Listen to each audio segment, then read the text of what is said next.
On the Lowdown, a dancing room podcast, Starr Muranko gives us the lowdown on raising her son with Down syndrome as a single indigenous mother.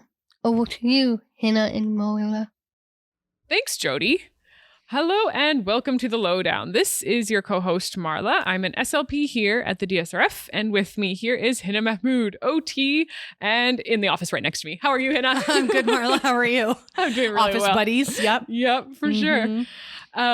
So before we continue with our podcast episode, we would like to remind you to subscribe on wherever you listen and follow us at DSRF Canada on YouTube. And we have a website that is www.dsrf.org. And it's time for our family spotlight of the season. We are delighted to bring you this episode and this guest. We make these episodes with the goal of fostering community and drawing out the parallel experiences that many in our worldwide community have. And we hope that by listening to this, you feel connected to our community, even if you don't know that many people with DS in your own real life. And today we have the pleasure of speaking with a mom of a young student with a dual diagnosis. She has graciously agreed to be interviewed by us today, which we really appreciate. Starr is a grateful mama to a beautiful and spunky 4-year-old boy named Sammy. She is also a dancer, choreographer, and co-artistic director with Raven Spirit Dance in Vancouver. Starr loves flowers, baking cakes, and cooking for her family. And before becoming a mama, she was fortunate enough to have traveled to over 20 different countries. She celebrates her mixed ancestry of Cree, the Moose Cree First Nation Treaty number 9, German and French, and strives to empower Indigenous voices in all that she does. Welcome to the Lowdown podcast, Starr. Thank you. Thanks so much for having me. Ooh, we're so excited. Very excited, yeah. And I was just going to say that I had the opportunity and the pleasure to watch Starr perform this past fall, I think it was, and it was amazing. So anyone that's listening, please check out the Raven Spirit Dance Center. They have a Facebook page, website. Beautiful, beautiful work. So definitely watch that. Thank you.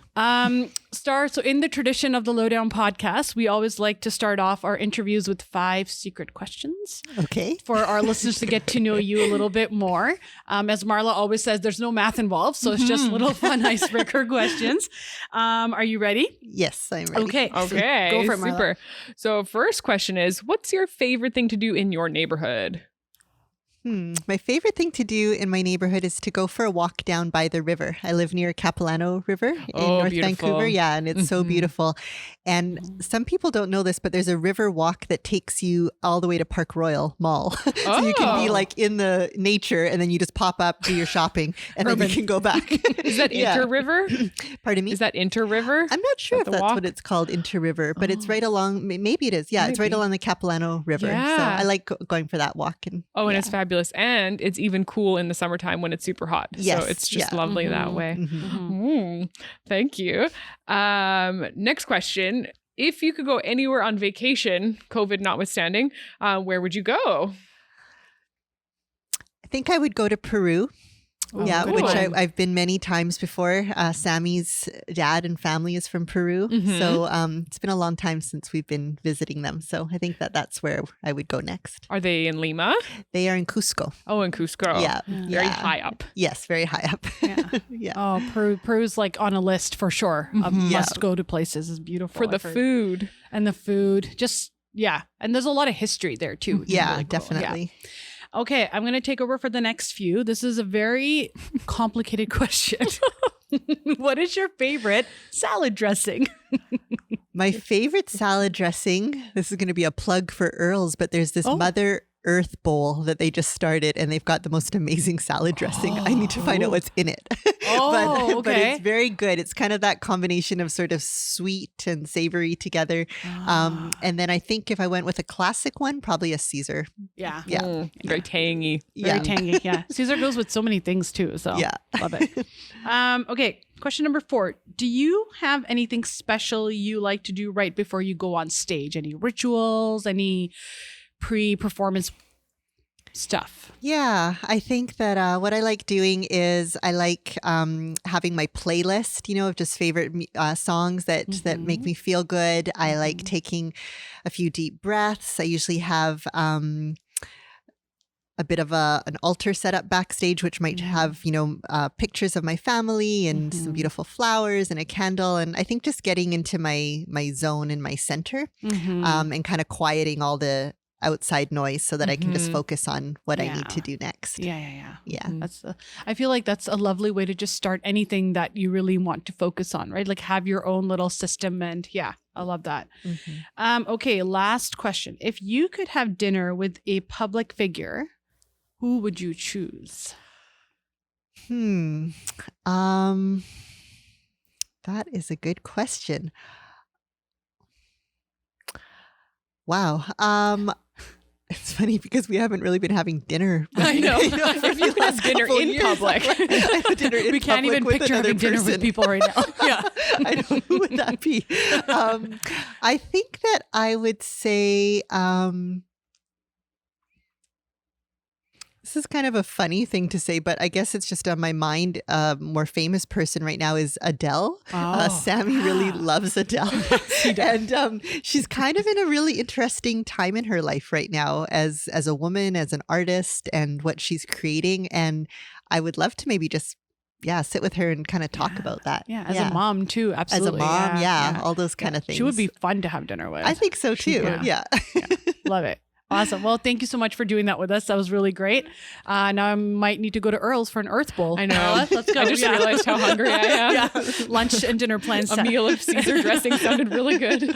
So let's kind of delve into our questions for today. Can you tell us and our listeners a little bit about your family and your amazing little boy, Sammy? Sure. So Sammy, he's 4.5 now. He's almost 5, which is hard to believe. I've just registered him for kindergarten, which I'm like, how does that happen?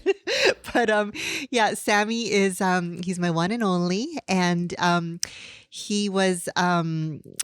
he came to after many losses, actually. We had, and I think we don't talk about that so often in public, but just how hard it is to get pregnant sometimes. I think we spend our whole life trying not to get pregnant, and then you want to get pregnant, and then it's like, this is harder than I thought. Yeah. So I had been trying for many years, and we had some early losses, and then I got pregnant, and the pregnancy was continuing, and everything was looking great, and so we were really happy. We were thrilled about that, and then just around the time when we were going to be sharing that with our friends and family, we also found out that Sammy was going to have Down syndrome, and that was a huge shock, surprise, not at all what I was thinking the phone call was going to be about.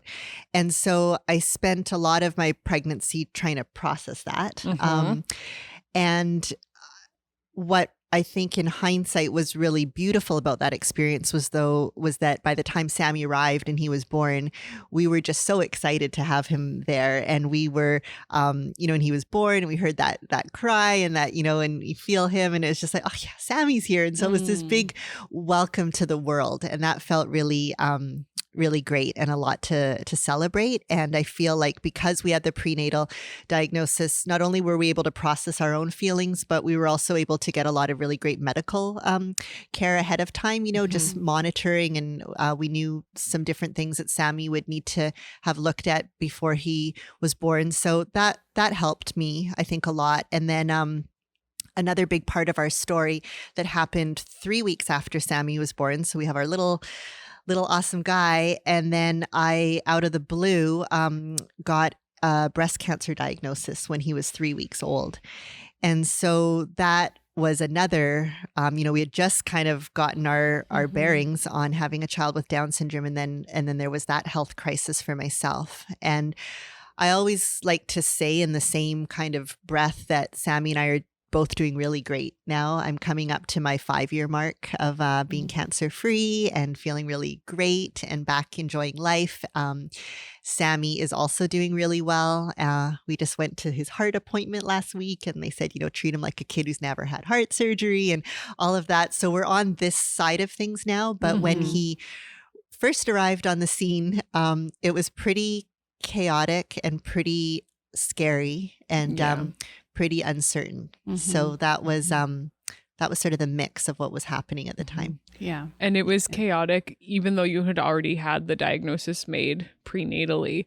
What were some of the questions that were running through your mind? What was contributing to that for you? Yeah, I think it was the fact that I didn't know anybody with Down syndrome, you know, not in my family, in my friend circle, even in my community. You know, I certainly knew of Down syndrome and would see people in my community who had Down syndrome, but I had no reference point at all. So it was either outdated information or just incorrect information or things that were maybe that came from a place of fear or not knowing. So I had to do a lot of research really quickly, which was sometimes good and bad. You know, sometimes getting on Google was good and sometimes it was really scary too. Yeah. And I do have to say that a turning point for me was calling the DSRF because I'm not sure where I even found that information, but somewhere maybe in some of my counseling sessions I was going to at that time with the genetic counselor, or maybe in my Google search, I can't remember, but I found the DSRF and I picked up the phone and I called, and I wasn't even sure why I was calling. And I think I was probably, I don't even know if I was clear when I was calling what I was saying. I think a lot of moms have said that, where we sort of call and our voice is quivering and we're kind of on the verge of tears and we're like, I just got a diagnosis and I'm not sure what to do. And so what was beautiful was the person on the other end of the line who answered said, would you like to talk to another parent? You know, would you like to talk to another mom? I have somebody who's offered to do that when parents call. And I said, I would love that. And so within, I think probably like definitely within the hour, it felt like minutes, I got a phone call from another mom who had whose daughter now is, I think, 20. At the time, she was around 15. And she called me. We talked for a really long time. She listened. She gave me a whole bunch of information from a parent's perspective about what it was like to have a child with Down syndrome. And she asked me if I'd like to go out for lunch, which we did. And we met each other. And that was really beautiful. And that was a turning point for me, I think, because I just started hearing from another parent, another mom, what it was like, you know, and I could start then talking to my partner about it and my family about it. And I could start just sorting it out in my body, in myself, you know? And so I think that was really, really great, that moment. And so I'm not sure what I would have done if I hadn't had that meeting point. At that point, it was a lot of doctors telling me many things and all the things that they have to tell you, of course, right? Yes. And, you know, I even saw that when I had my cancer diagnosis, they need to tell you all the possibilities. Many of them won't happen. Some of them will. And they're obviously going to look different for each person. So I think that was really, really helpful. It was sort of like light in the storm that I felt.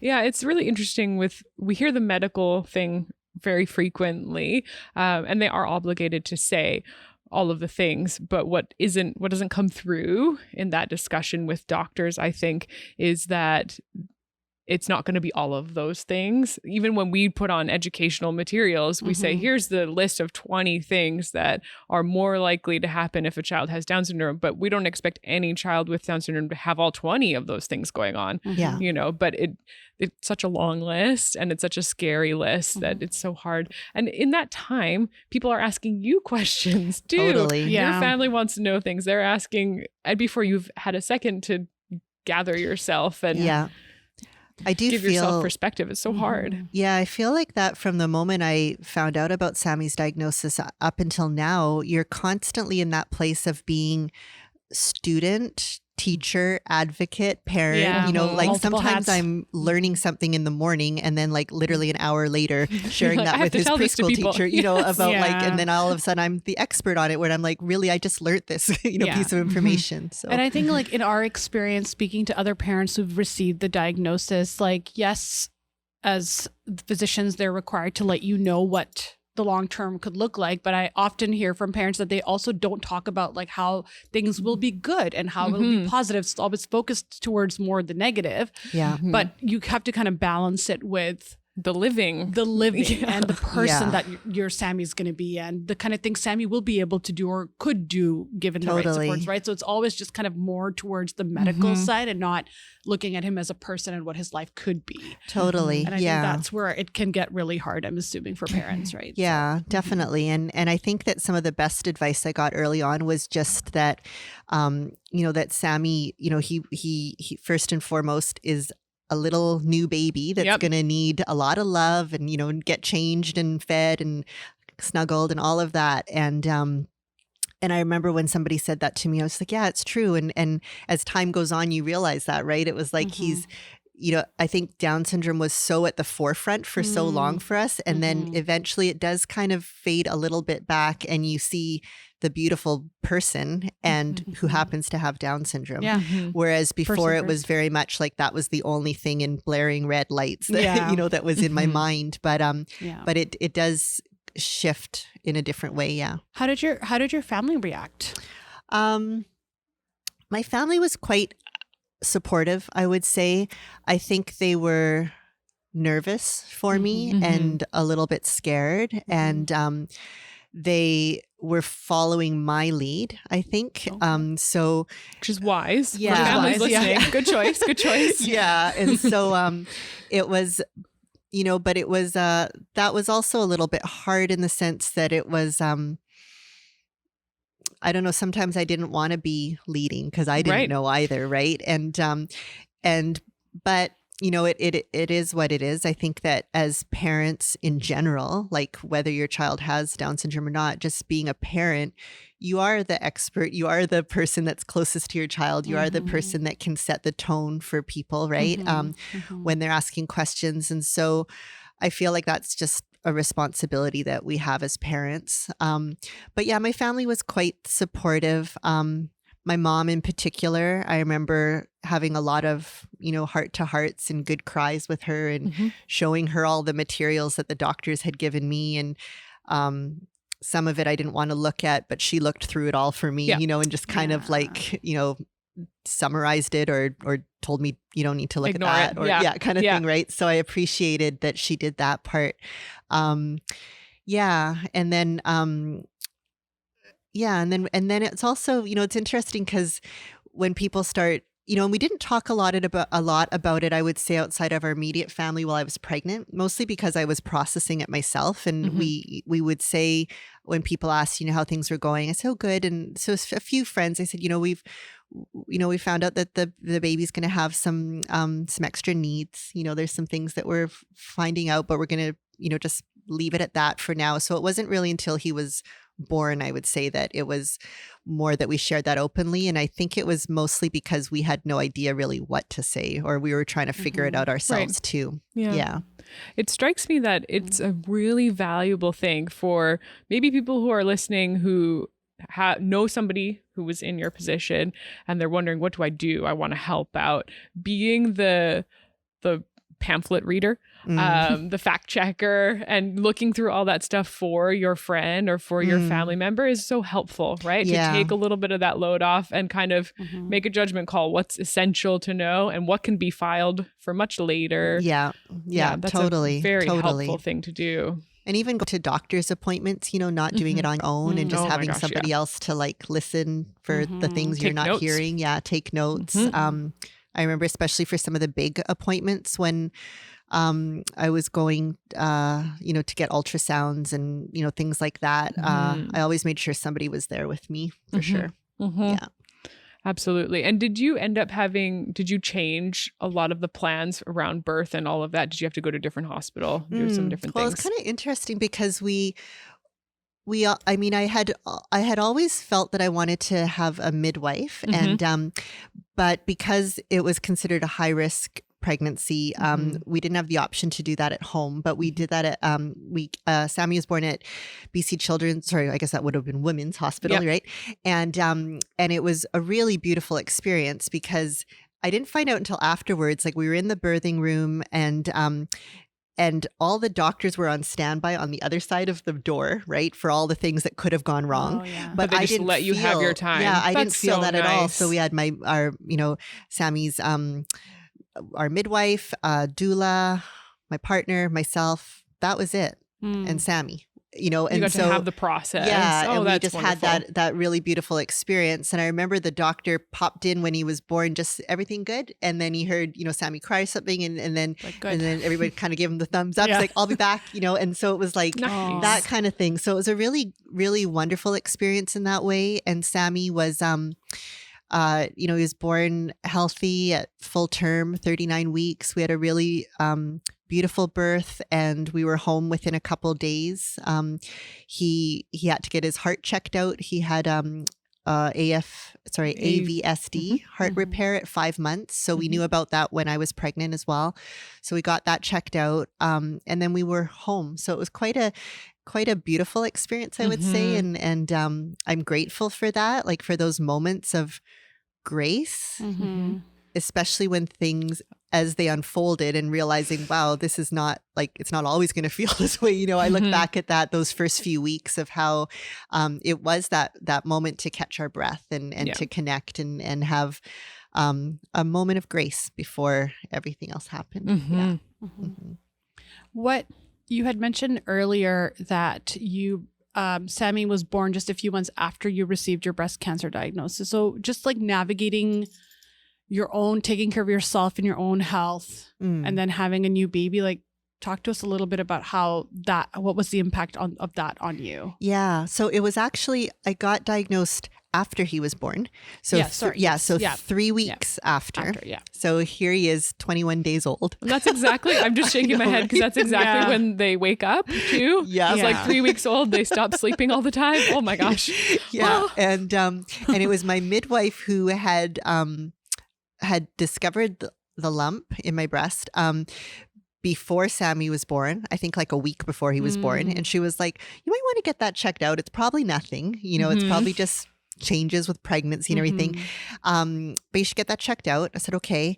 Then the next week Sammy was born, and I kind of just, you know, forgot about that. And then a few weeks later, I was like, oh yeah, I should probably go get that checked out, thinking it was going to be nothing. But then of course it was totally something. And so I think that at that time, I mean, it was, looking back on it, it was almost more disorienting than the Down syndrome diagnosis, which was kind of crazy looking back at it, because I was thinking that was the craziest thing ever. And then it was like, no, this is going to be even crazier, right? And all of a sudden it put things into perspective very quickly, where I was like, if all we have to worry about is Down syndrome, I'm like, we're good. You know, it's like and it was like, all of a sudden it wasn't that big a deal. I mean, of course it was huge in our life, but it was like, okay, I got to get better. I got to get better to be here for this little baby, this boy. And I always say that, you know, Sammy's my big medicine, my big teacher. He's like, he didn't know at 3 weeks old anything going on with mom. He just needed mom, right? And so he definitely allowed me to just keep it super crystal clear focus on what I needed to do with my own health and treatments. I had a whole lot of support from my family, from Sammy's grandmother in particular, who stayed with us, and just everybody gathered around us really quickly and really lifted us up and held us up. And so that was the first year when I was going through treatment, and that was my mat leave, which was kind of crazy too. But, you know, I was already, I guess that's the grace again. I was already on mat leave, right? So it was like work was already taken care of, and I could just focus on being there for Sammy and taking care of my own health. Yeah, it was pretty crazy that first year. Yeah. I can only imagine. Yeah. Let's get back to Sammy. Yeah. We know him as this delightful little guy, and he is lovely. Oh. Just the most wonderful. Fantastic. Yes. What was he like as a baby? Do you have any like memories that kind of stand out of?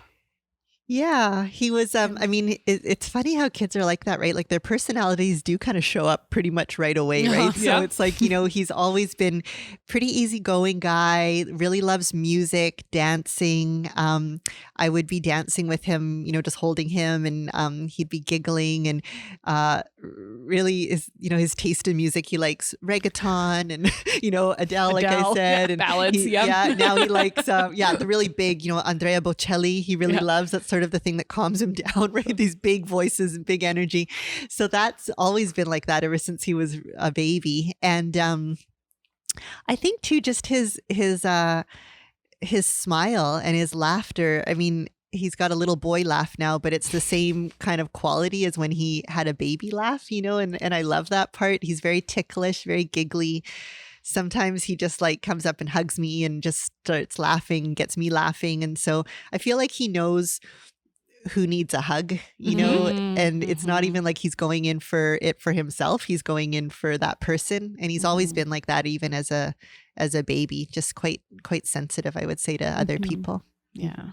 It's one of the many, many strengths of our kids with Down syndrome. They can just sense your energy and know what you need when you need it. So what's a typical weekend day like for your family? Like, what do you guys like to do as a family on the weekend? Yeah. Well, Saturdays are kind of a busier day for us. We do have some therapy appointments, and we kind of organize the house and clean up things and maybe go for a walk. But Sundays are the most fun because we usually have a tradition of waffles in the morning. So we all sleep in, and Sammy thankfully also loves waffles. So it's awesome. It's a nice kind of shared experience. Yeah. And even when he started eating solid foods, it was one of the first things he started liking. So I was like, okay, this is cool.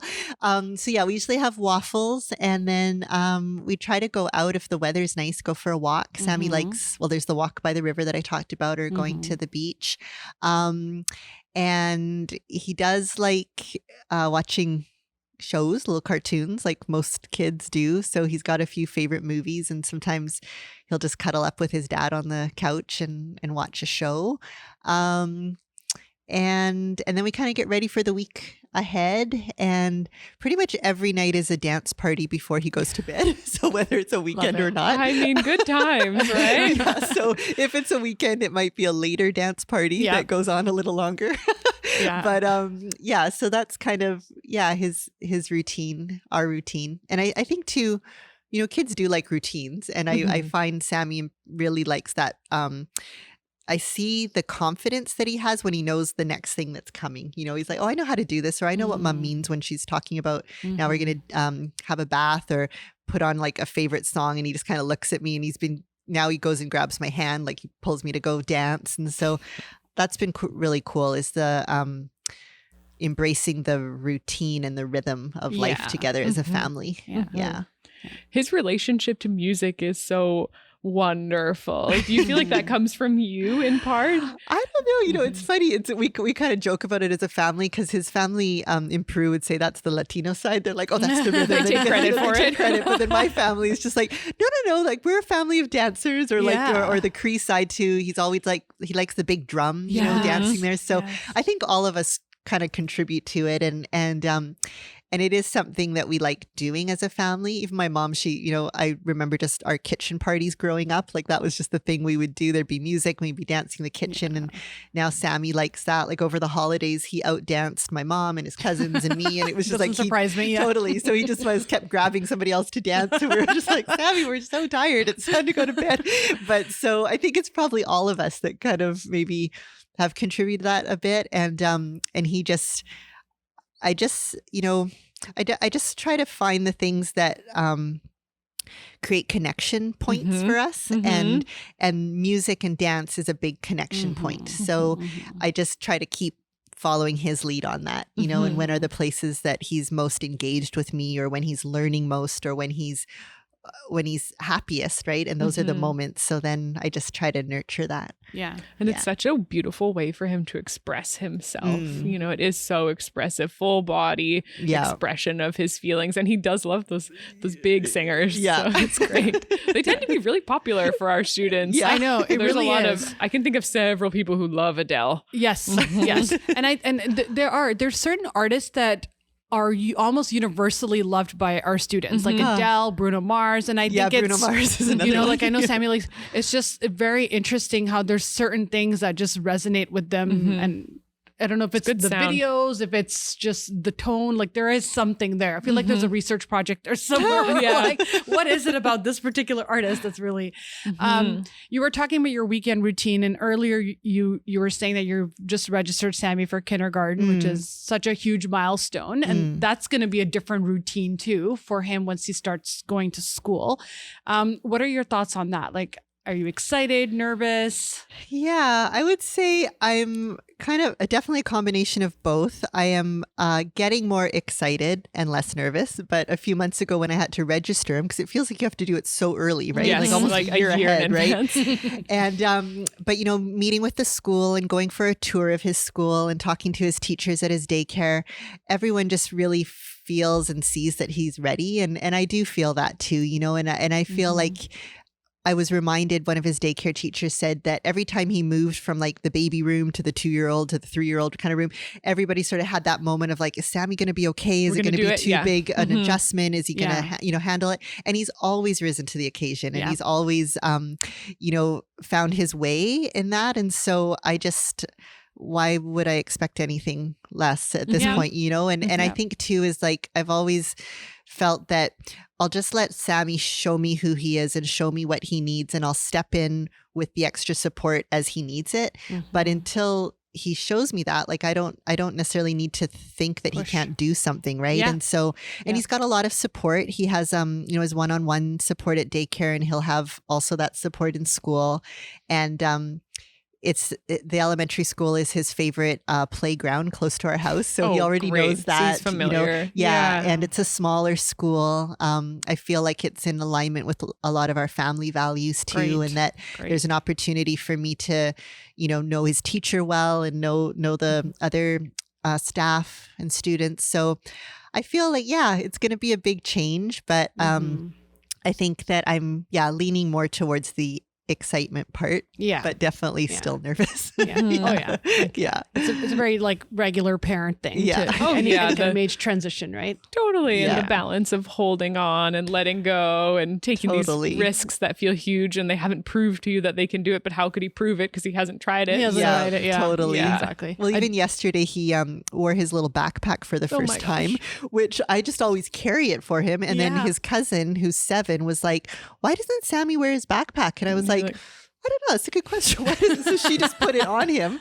and he loved it, and he wore it all day. He was just super happy with his backpack. Wore it to school. We took him from the car, and so so now he wears a backpack. So I'm like, okay, well, kindergarten, even more like a little school age kid now. Totally. When you wear your backpack. The backpack does it. Just give him a lunch kit and a backpack, and you're good to go. Totally.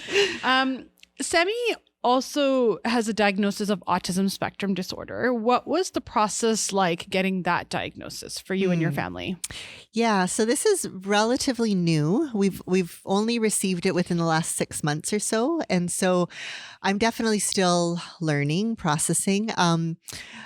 I feel what the process was like. It was from some of his different therapists that had brought up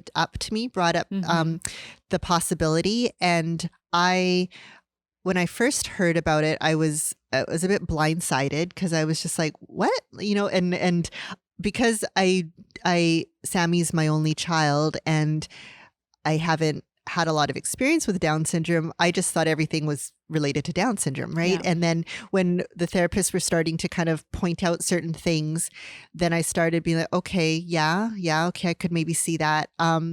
It was pretty emotional doing the assessment, because it's the thing where you're kind of looking at everything your child can't do, which is the exact opposite of what we're trying to do, right? Where you're always trying to celebrate the strengths and the successes. And so it was a bit depressing, I would say, like going through the forms and going through the actual assessment.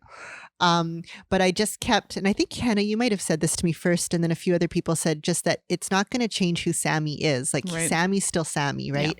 Yeah. It's going to give us more information. It's going to give us more supports potentially. It's going to, and I do feel like that's what's happened now in hindsight, is I feel like it was a big piece of the puzzle that now I can kind of see like, okay, yeah, that's potentially why, or maybe there's this other support we could access, or different things. So it was hard in the sense that you already feel like there's so much to try to support your child who has Down syndrome. And then when it's another thing, it's like, oh man, and you kind of just have gotten your head around the Down syndrome part, right? Yes, and then this is all this added information. I think again, what's helped me is to not fast forward too much into the future. I've tried to just stay as present as I can and kind of like look ahead, 6, 12 months, what's kind of on the horizon, but not go too much down that rabbit hole of, when Sammy's 20 or when he's a teenager or that kind of thing, because I don't know if that's really super helpful. Like I can do a little bit of planning, but again, Sammy's going to have to show us who he is and what he needs. Therapies and different things change and adapt too, right? So there's lots of different kind of supports as well. And Sammy's going to change as well, right? Yeah. Like he still has a lot more growing to do. So yeah. Oh, absolutely. So I feel like that's, it's kind of, just getting my head kind of wrapped around it. I think at the beginning, the first impulse though was wanting to just ignore it or deny it, or just because. And that's fair. Yeah. What's fascinating in this situation is that Sammy's really little. Yeah. And a lot of our students who get a dual diagnosis get it much, much later after they've already been in school and school has been extra challenging. Then people start looking into what and why and how, what's this missing piece. He already has this, which means you can go into school prepared. Yeah. And it's a huge advantage in a lot of ways to already know this part of him and say, we can support that. Schools are very well equipped to support that particular area. But I understand the overwhelm. I totally do, because he's still new. He's still just a little guy. Totally. And it's like the feeling of, wanting to, of course, do everything we can to help him and support him. And then also balancing that with just letting him be a kid too, and letting us be a family. Very fair. And that it's, I've seen those times too when we do take a break over the Christmas holidays, or I kind of just, it's okay to take the week off if we're going to go, go traveling or whatever. Like I see that, and my partner reminds me that it's not, it's like he always says like a marathon with Sammy. It's like a long, the long game, right? Like we don't have to try to I can't do something faster or more or quicker to change it or solve some problem. Like that's not what it's about. And so, that there's a friend that shared this idea of, rather than trying to focus on trying to fix our children, look at the moments of how to connect more with our children. And especially, that's true of all children, but I think children that are I think that children who are on the autism spectrum, there is sometimes this feeling that we have to fix something or when really it is about connecting and like finding the ways to connect and finding whatever those pathways are. And so I think whenever I remind myself about that, then I can kind of take a breath and slow down a little bit and really look at what we're doing, whether it's a therapy session or a new toy or, practicing something together, that it's all about how I can find a deeper connection with him rather than have teach him something to try to fix or change something about him. Yeah. Totally. So that's been really helpful. I know an LSS teacher, so a learning support services teacher, who talks a lot about access points and what are the spots that I can access this other person's world? Where can I get into this and enjoy this process and meet and grow with this person instead of the child needing to come to you and accommodate the grown-up or the adults, requirements for learning. How can we're supposed to be the mature ones in the situation, right? So how can we meet them where they're at it's a perspective change for sure, but it does help, I think, with realizing that it's a long-term thing and there's no quick changes. If you hear about quick changes, don't believe the quick changes. And it's about enjoyment. Pleasure of life. Totally. Just like honoring where Sammy is at that point, right? And I think so often we expect them to conform to how we want and our expectations. And in certain situations, we can make that argument. But for the most part, especially when you're young and you're learning, I do love that. Yeah. Access points. Like, how can we connect with you as opposed to forcing you to have to connect with us when you don't have that capability to do it. So yeah. That's great. Yeah, I mean, certainly you're right, Hannah. There are times, we're not going to be standing on the table during lunchtime at school and dancing around, but there's other ways to dance around and enjoy and have fun. Or there's certain other tables you could do that, but maybe not the table in school, Like, it's just, it's a game of give and take, but I think often we expect them to give too much and, and it's not fair. Yeah, I agree. Yeah. Starr, what are it's so great to hear, and having known Sammy for a few years and seeing how far he's come, what are your hopes for Sammy's future? Well, I know it's a big question. Yeah.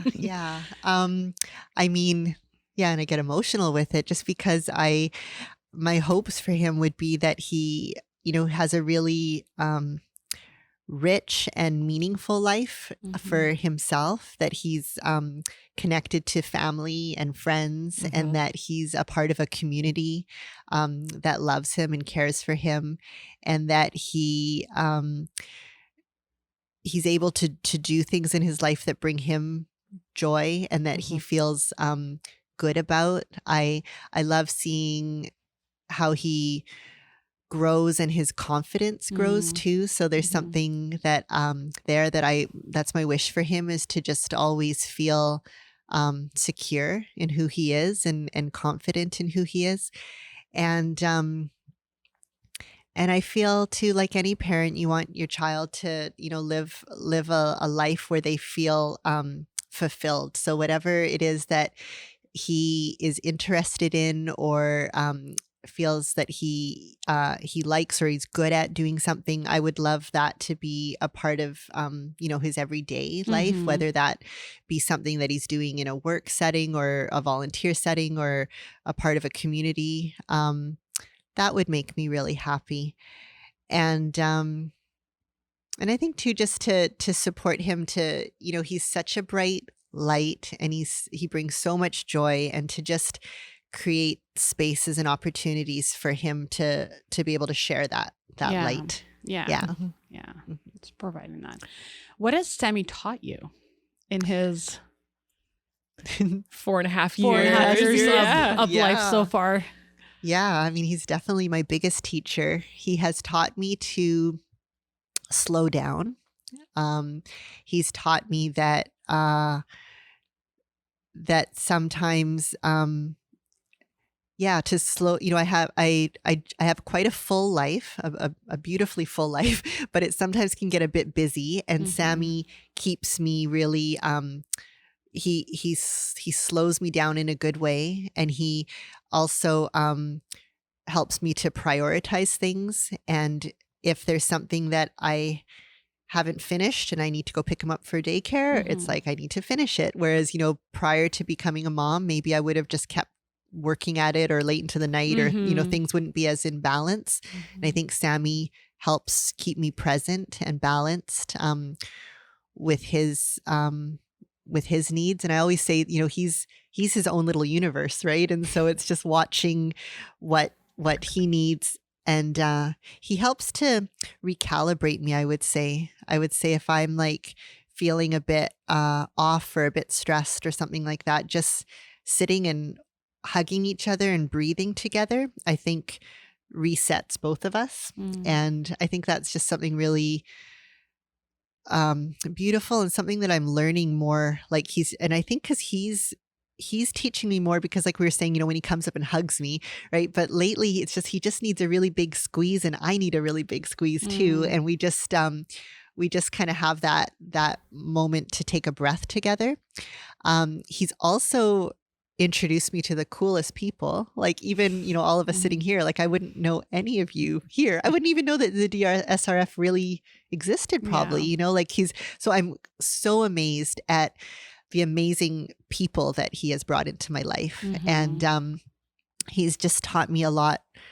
I thought I was a pretty compassionate person, but he's just taken that to a whole other level, like, teaching me about compassion and patience and generosity and kindness and those things that I really value a lot in other people. And he's just brought it like 1,000-fold into my life now. Yeah. Lovely.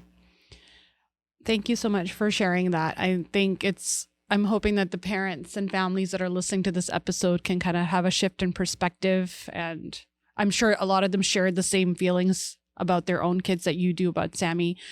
So it's really lovely to hear that. Before we end our time together, can you tell us and our listeners a little bit about your very special dance project and the little documentary that you guys had called Chapter 21? Sure.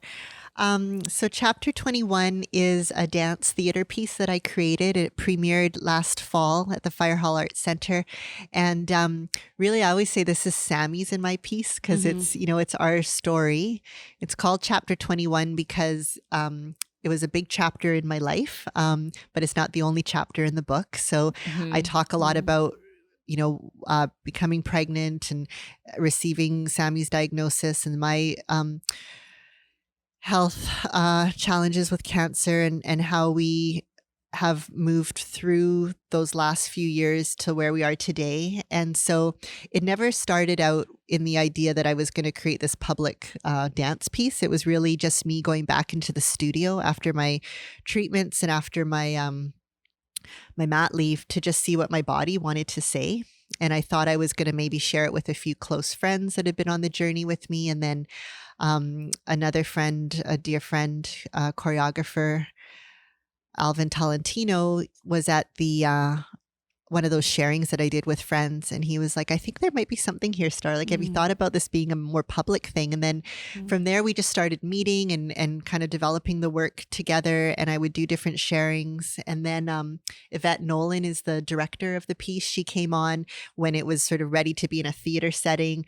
And it kind of just took on this life of its own. And I think what I started realizing from the feedback I was getting was that even though it was such a deeply personal story, it was really universal in the sense that it was, we're all going to go through difficult times in life and we're all going to have challenges or things that we don't know what's going to happen, but how can we move through those times? And, interestingly, right before I was going to start sharing it, COVID hit, right? So then we had to keep rescheduling the live show and keep working it, developing it. The documentary came out of that time because we couldn't do the theater piece. So we're like, well, let's film something about the process. And it's a short documentary now, and then it's going to be completed, the longer documentary this summer, which brings it all the way up to opening night. So, and then we've realized, all of us working on this project that I think all of us have been, because of COVID, we've been in this time of like nothing's certain. Nobody knows what's going on. Nobody planned this, all the things that you experience when you get a diagnosis, whether for your child or for yourself. And so it kind of is just that's sort of how it all worked out. And now the piece is finished. And I feel like it's something I feel like when, maybe when people write a book or when they join a dragon boat team or when they do something that, to kind of mark these moments in our life, I feel like the piece is like that for me now, where it's out of me and I can look at it and consider it and, think about it, but then I can also put it on the shelf and be present and be Sammy's mom and go to daycare and make dinner and, do that kind of thing. So it's been really healing in that regard for me.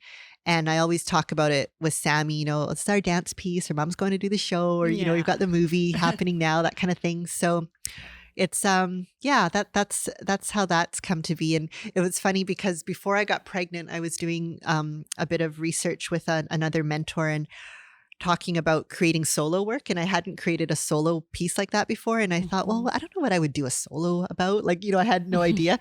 And then of course, now I have like way more content than I would ever need, right? I was like, that's what the solo is going to be about. So it was kind of interesting too, to have that from so many years ago.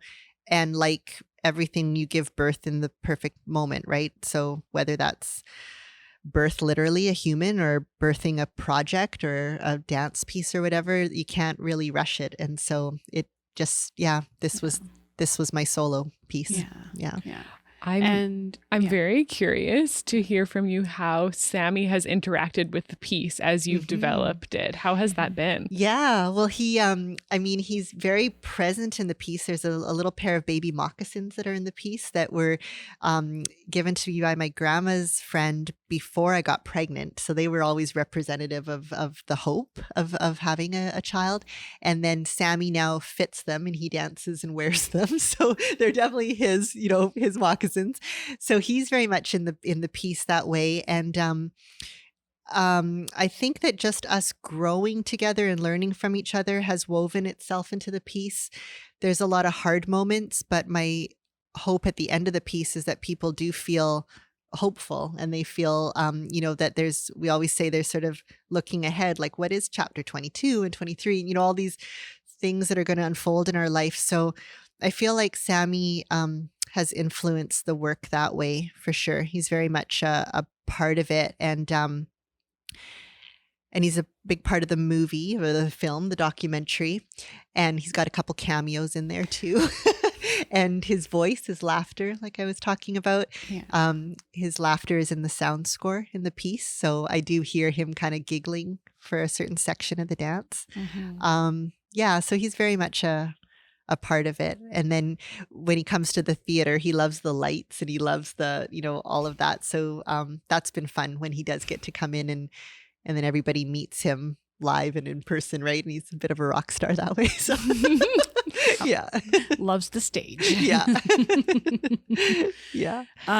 And we will also we'll put a link to the to Ravenspur Dance Center, but also to the short form documentary that released and your performance. And please, everyone should take and I absolutely agree with you that whether you've had that exact same experience as you, it's not important. It's the message, the overall theme. It's very powerful. And I think everyone can take away some form of a lesson or some form of comfort from it. So, and you did a Q&A after as well when we performed, which is really great. So, but yeah, so it was a lovely experience to share with you as well. So thank you for doing that for us. Yeah. We're hoping to, it'll be on the Raven Spirit website, but we're hoping to remount it next year as well in Vancouver. So there'll be another opportunity. Yeah. Oh, fantastic. Love it.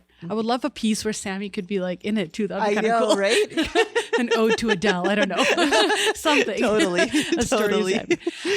Starr, thank you so much for taking the time to chat with us today, for sharing your story. We really, really appreciate it. We all love Sammy here. We love your family. And we just can't wait to see all the great things that he's going to be doing in the upcoming years. So thank you so much. Thank you. Thank you to you both. Thanks. Oh, it's our pleasure. In reflecting on Sammy as you were talking, the first word that comes to mind for that child is joy. And it just oozes from him. It's so gorgeous. Yeah. So thank you for sharing with us today. Thank you. Thank you.